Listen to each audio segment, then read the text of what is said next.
Ontem nós, igreja, povo de Deus, igreja peregrina, nós rezávamos pedindo a intercessão da igreja celeste do céu. Hoje o céu e a terra se unem para rezar pela igreja, por aqueles que estão no purgatório, pedindo a nosso Senhor, o bom pastor, o ressuscitado, e, entre aspas, apresse o tempo daqueles que estão no purgatório para que cheguem quanto antes à luz eterna. Então, esta comunhão que nós temos de oração, nós chamamos de comunhão dos santos. A igreja peregrina, que reza pela igreja celeste, a igreja celeste se une com a igreja terrestre para lutar por aqueles que estão esperando o momento ideal, após o tempo de purificação, para chegar ao céu. Por que eu coloco apressar em aspas? Porque essa existência tem um tempo, tem um espaço. A eternidade não tem tempo nem espaço. Aqui nós achamos que Deus demora. Na eternidade Deus é sempre presente. Então é outra categoria de tempo. Aqui nós temos o relógio. Lá o tempo é eternidade, é kairos, não tem tempo, é para sempre. Enfim, são categorias de tempo que nós precisamos entender um pouquinho. Por isso que eu falei, para que Deus, entre aspas, apresse o tempo daqueles que estão se purificando para chegar ao céu. É milenar a tradição dos cristãos rezar por aqueles que partiram. É salutar, é um gesto de caridade e de esperança rezar o sufrágio, rezar por aqueles que já partiram, comungar por alguém que já partiu, rezar uma prece, uma Ave Maria, um Pai Nosso, ou outras orações por aqueles que já partiram. Sobretudo é salutar, é um gesto de caridade e de esperança, colocar o sufrágio no altar do Senhor. Por quê? Porque nós acreditamos que essa vida não para aqui, que as palavras de Jesus merecem fé. E como diz São Paulo na segunda leitura, Cristo é a esperança que salva, e a esperança que é Cristo não decepciona. Cristo não nos decepciona. O que Ele prometeu merece fé.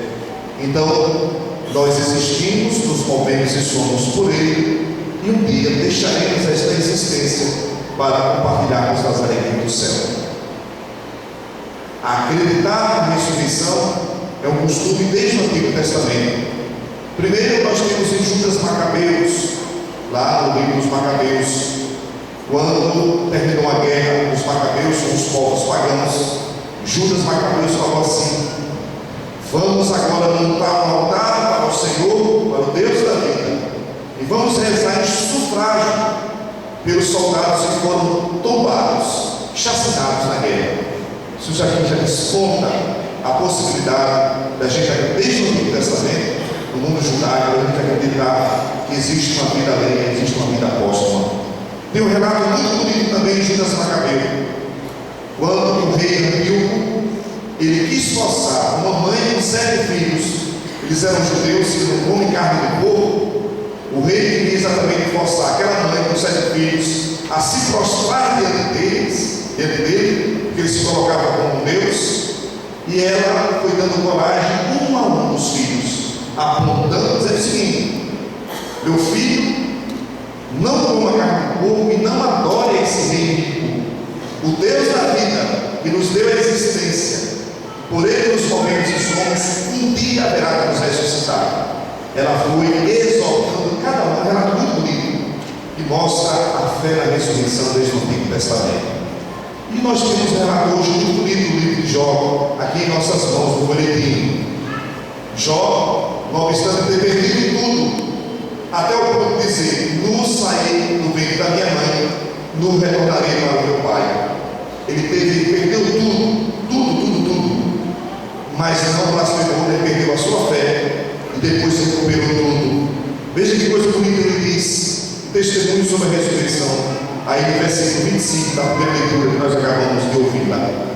Eu sei que o meu Redentor está vivo, e que por último se levantará sobre o pó, e depois de que tiver destruído esta minha pele, na minha carne verei a Deus. Eu mesmo verei com meus olhos, o contemplarão, e não outros. Aqui já mostra, desde o Antigo Testamento, a fé numa vida póstuma, a fé na ressurreição do Senhor. E no Novo Testamento nós temos a ressurreição de Cristo, que é a prova maior para justificar nossa esperança. Não é nem algo mentiroso, ideológico, mas o próprio São Paulo diz: se Cristo não tivesse ressuscitado, vã seria a nossa fé. Portanto, a esperança em Jesus não decepciona.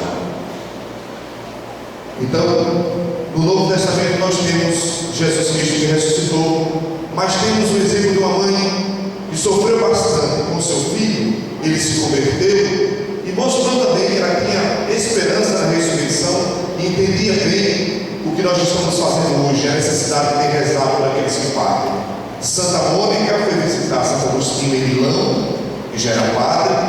Vieram de navio para a África, e ela se sentiu muito mal durante a viagem, e prestes a morrer, ela disse assim: meu filho, um testemunho muito bonito de Santa Mônica, meu filho, quanto ao meu corpo, não se preocupe, nós estamos no mar, não se preocupe, pode jogar no mar, pode jogar na terra, não se preocupe, eu sei que um dia o Senhor Jesus o ressuscitará. Nós estamos no mar, não sei como é que vai ser a situação, eu estou passando, eu te peço uma coisa, você é um sacerdote, eu te peço apenas uma coisa: não esqueça de colocar o meu nome no altar do Senhor quando você for celebrar o santo sacrifício da Eucaristia. Lembre-se de rezar em sufrágio da minha pobre alma. Eu acredito que o Senhor um dia irá me ressuscitar. O meu corpo pode ser jogado em qualquer lugar, não num palco desprezível, mas ao mesmo tempo para acreditar o quanto é importante, caridoso e esperançoso a gente rezar por aqueles que partem. Estamos aqui nós, com saudade, com o coração apertado, outros com o coração esperançoso, outros com a cabeça um pouco mais pensativa, mas ao mesmo tempo firmes na esperança do Senhor, que veio a este mundo para cuidar de nós e apresentar para nós o caminho da santidade, o caminho da vida eterna. Porque nós acreditamos em Jesus ressuscitado, não estamos aqui. Porque acreditamos que existe uma vida póstuma, onde não haverá mais dor, nem sofrimento, nem lágrimas. Nós estamos aqui. Hoje, muitos de nós fomos ao cemitério. Muitas missas, muitas presenças, muitas visitas. Aliás, o movimento do cemitério provavelmente começou ontem, com certeza. Muitos que deixaram o ontem para mim, hoje fica essa festa. Por que é importante a gente ir ao cemitério? Primeiro, porque nós acreditamos na ressurreição. E depois, quando a gente contempla aquela realidade fria, e a gente leva uma flor para quebrar a frieza, para ficar um pouquinho mais afetivo, nós lembramos que nós devemos quebrar o nosso orgulho, que nós somos pó e teremos um destino comum. Teremos um destino comum. Ali no cemitério, não tem ninguém governando, não tem ninguém mandando. Nenhum daqueles que foram enterrados ali está chefiando. Ninguém tem poder, ninguém tem status quo. Depende de tudo, depende. Se é padre, se não é padre, se é cristão, se não é cristão. Todos tiveram um destino comum, a passagem desta vida. E diz o prefácio da Santa Missa: para aqueles que creem, a vida não é tirada, mas é transformada. Então, estamos aqui para rezar por aqueles que partiram, porque acreditamos em Jesus ressuscitado. Um dia chegará a nossa hora também, futuramente estaremos nas listas das missas, estaremos no altar do Senhor, alguém rezando por nós, oxalá alguém lembre de nós, né? Lembre de nós no altar do Senhor. Mas também estamos aqui para entendermos que nós devemos quebrar todo o orgulho, vivermos o bem, praticarmos o bem, não obstante nossos limites, retornar diante de posturas radicais que temos e entendermos que nós não devemos ter orgulho. O destino é comum à vida eterna, o destino é comum a todos, a salvação é para todos. Agora nós precisamos atualizar a nossa vida. O que levaremos nessa existência? O que de bem a gente plantou. O que levaremos nessa existência? Os valores verdadeiros e universais que não passam. Isso sim levaremos para a eternidade.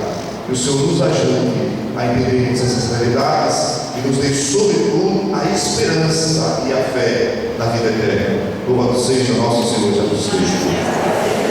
Creio em Deus Pai.